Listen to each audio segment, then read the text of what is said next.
पाकिस्तान के बुलावे पर न सिर्फ भारत के विदेश मंत्री जयशंकर इस्लामाबाद पहुंचे बल्कि दोनों पक्ष हर्ष स्टेटमेंट से भी बचे, जैसे अमूमन भारत पाकिस्तान के मामले में देखने को मिलता रहा है। जयशंकर कोई कड़ा रुख अपनाने के मूड में नहीं दिखे तो इससे धारणा बनी कि भविष्य में बातचीत हो सकती है। आइए जानते हैं पूरी खबर। पाकिस्तान की राजधानी इस्लामाबाद में हाल ही में Shanghai cooperation organisation leaders summit आयोजित किया गया है।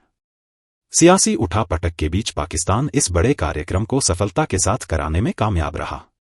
इसके अलावा इस समिट ने इसलिए भी ध्यान खींचा क्योंकि करीब 10 साल बाद भारत के विदेश मंत्री पाकिस्तान गए। इस दौरान पाकिस्तान की ओर से भारत के साथ बातचीत के दरवाजे खोलने की इच्छा भी जाहिर की गई।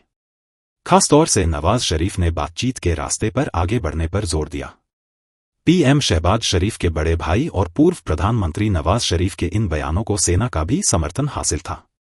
किंग्स कॉलेज लंदन की सीनियर फेलो द प्रिंट में लिखती हैं कि एससीओ लीडर्स समिट के दौरान विशेष रूप से भारत की मीडिया टीम से पूर्व प्रधानमंत्री नवाज शरीफ ने बातचीत, व्यापार और आगे बढ़ने की बात कही।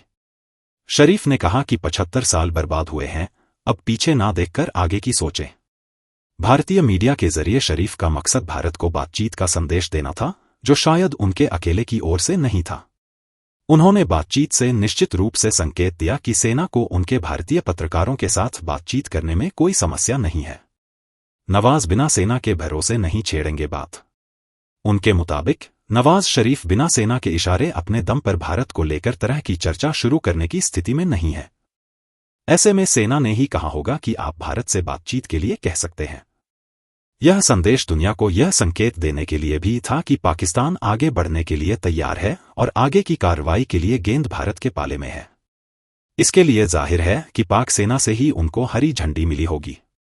भारत और पाकिस्तान के बीच बातचीत में सबसे बड़ी बाधा यह है कि दोनों देश अपनी अपनी स्थिति पर अड़े हुए हैं।